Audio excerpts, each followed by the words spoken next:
So I'm very glad to meeting you. I was waiting for this like 15 years. Yeah, right. I know it's But, amazing. a little bit, yeah, just a little bit. So I got a lot of questions. So let's start. It's gonna be a little backwards, music, movies, everything. Yeah, So let's do it. okay. So thank you for being with me right now. So before starting this horror sci-fi universe of you, uh, I was watching a little bit an interview of your brother saying that you grew up on a carnival. Well, we didn't grow up on a carnival, but we when we were kids, we would work at a carnival in the summertime.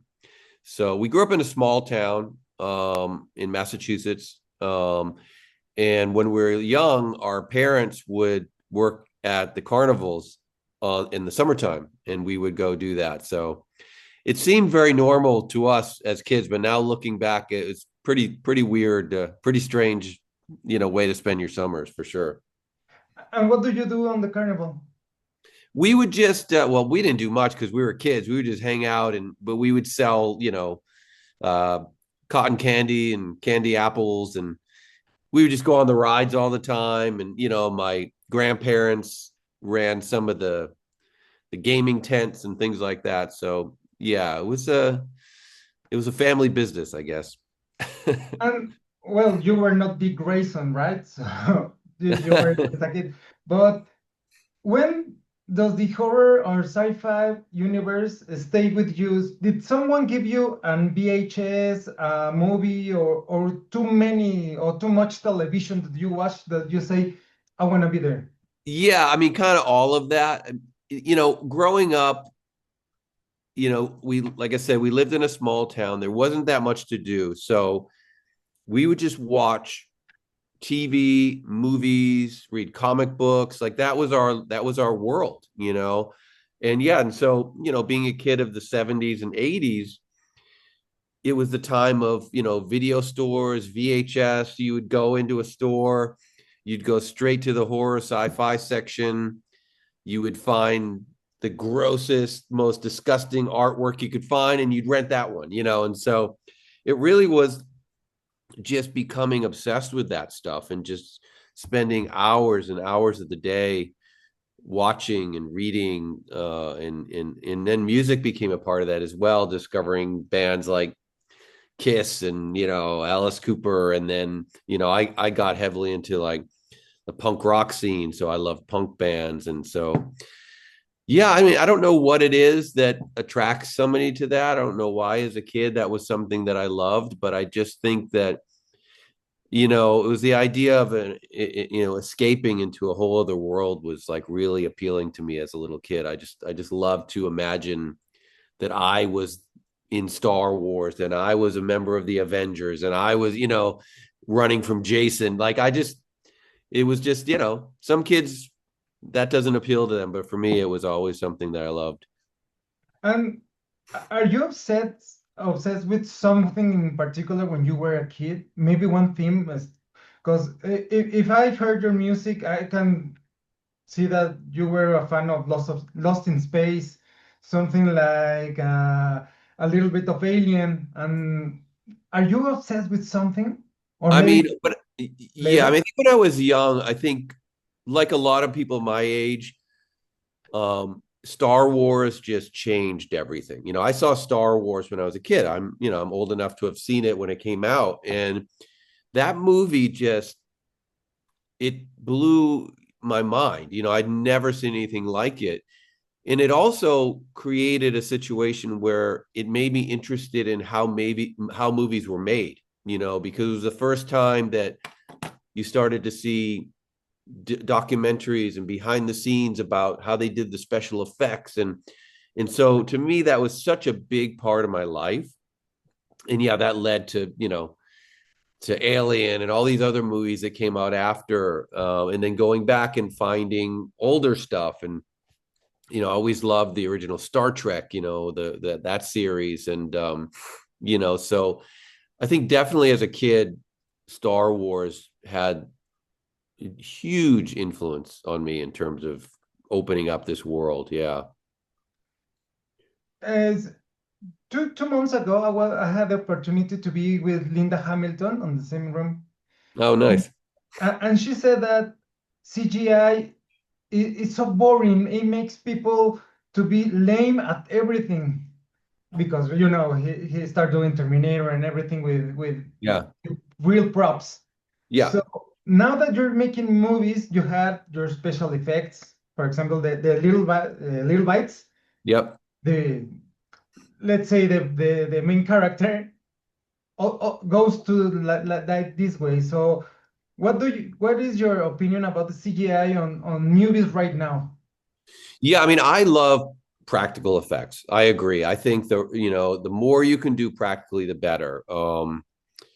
I'd rather see somebody in a rubber monster suit than a CGI monster.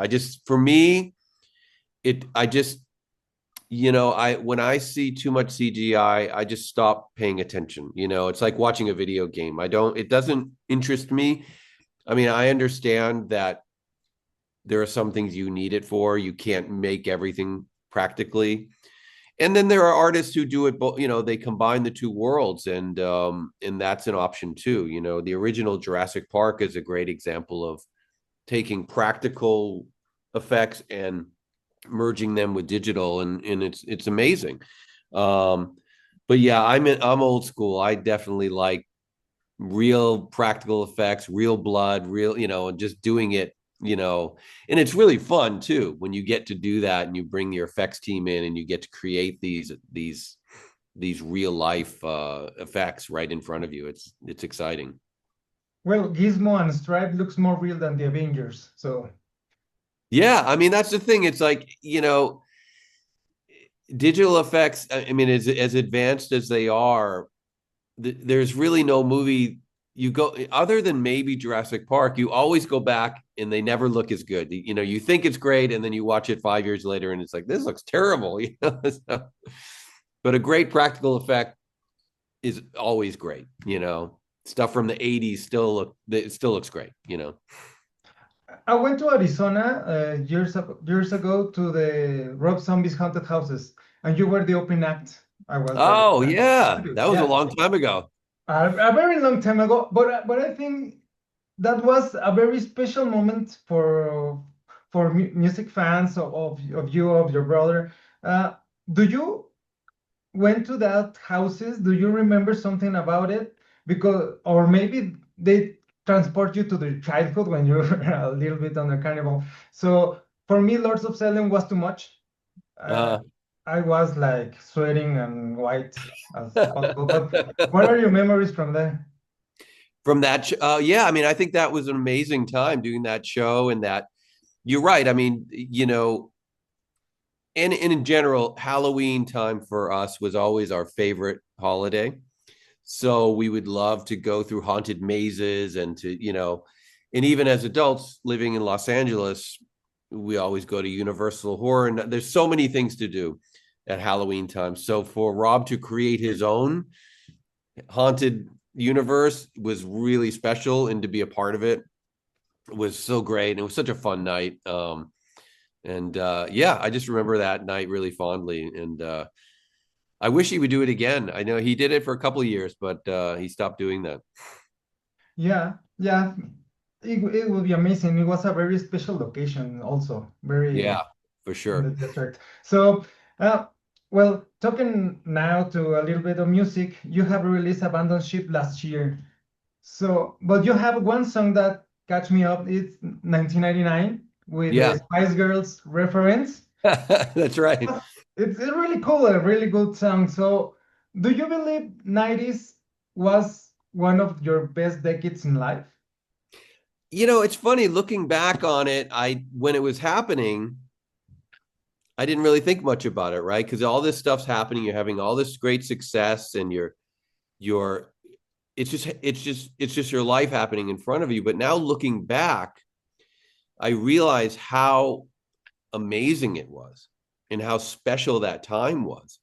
Um, and it was a time that will never be recreated. Certainly, I was talking about this with somebody yesterday about bands like POWERMAN and bands like Korn or Limp Bizkit or whatever. These bands, we came up and we were on MTV, and they would play our video, and then they'd play Britney Spears' video. Then they'd play, and that doesn't happen anymore. Rock music or metal music is sort of put to the side, and it's a different, still just as popular as ever, but that late 90s was a very unique time where we were in the mix of, I guess, what you'd call the mainstream, which was strange. So I look back and all the things that we got to be a part of, all the movie soundtracks that we were on, all the video games that we were a part of, and the amazing tours that we were on.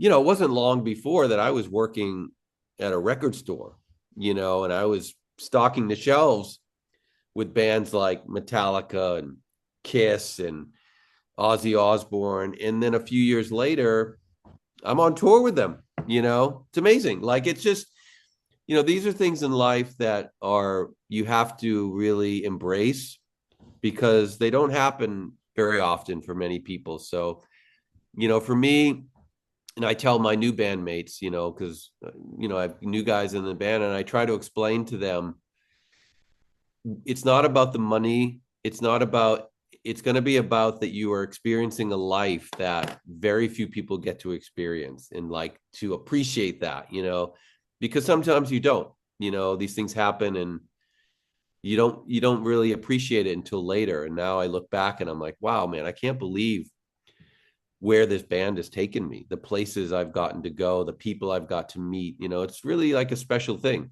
and even to this day, to be able to go to Mexico City and play a major festival, and it's exciting, man. Every day is exciting. So yeah, I don't know if that answered your question, but I'm just It does. It really does. So uh, let me tell you something quick, because maybe you don't know how you embrace a band from in another country, right? So you got your US opinions of how people knows you, but for example, in Mexico, we meet you with the Tonight Star Revolver album.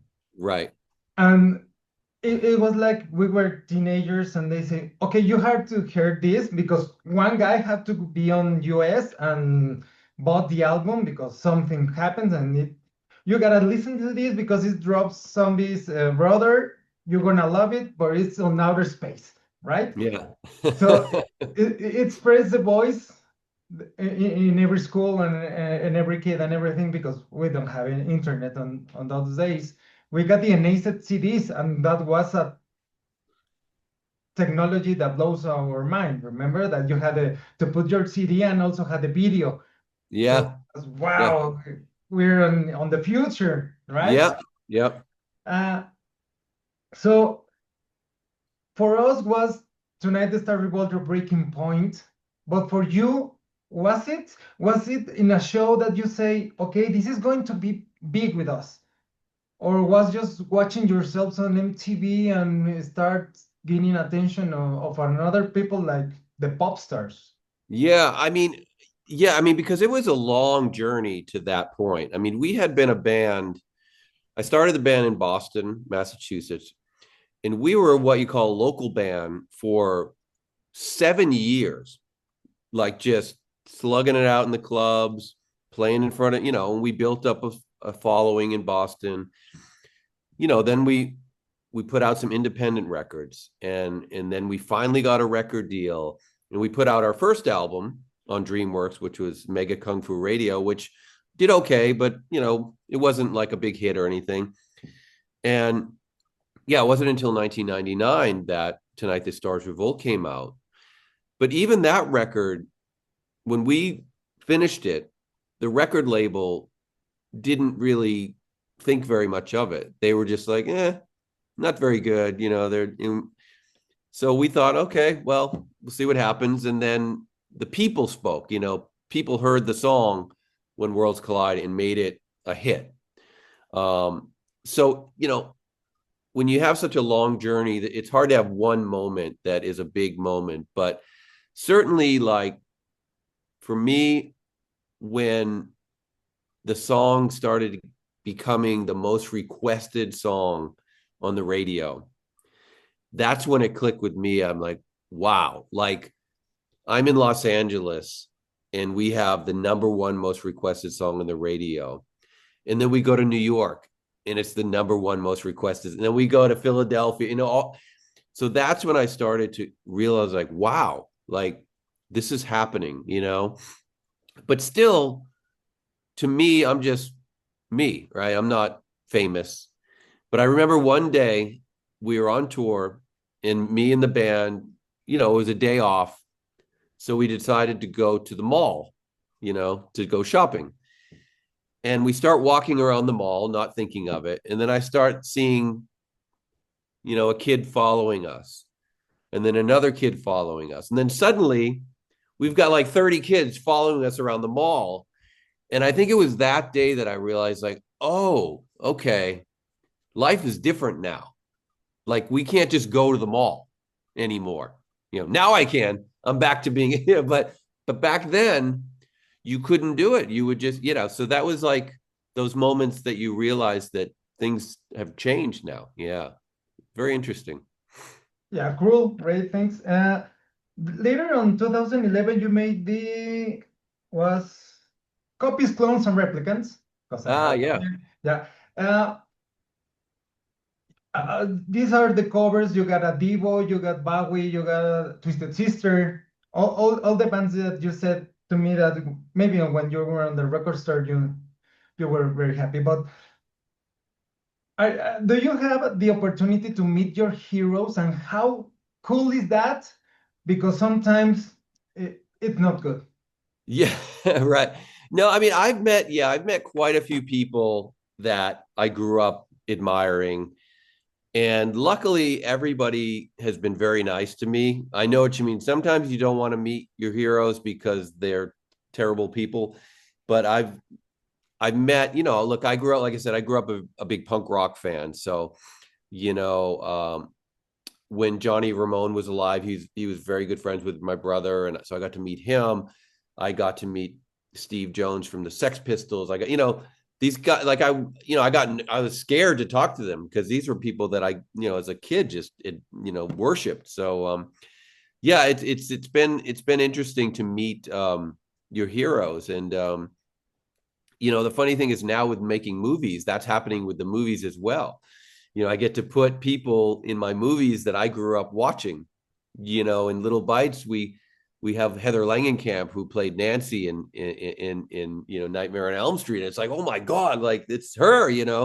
So that's another great thing about this life, is that you get to sometimes become friends with people that you grew up loving. Yeah, yeah, it happens. So, and you talk about Steve Jones, and I remember you got the Sid Vicious in address. So I made a little bit connection. So, uh, right now, you have done a lot of albums later, really good. Builders of the Future, I love it also. Oh yeah, thanks.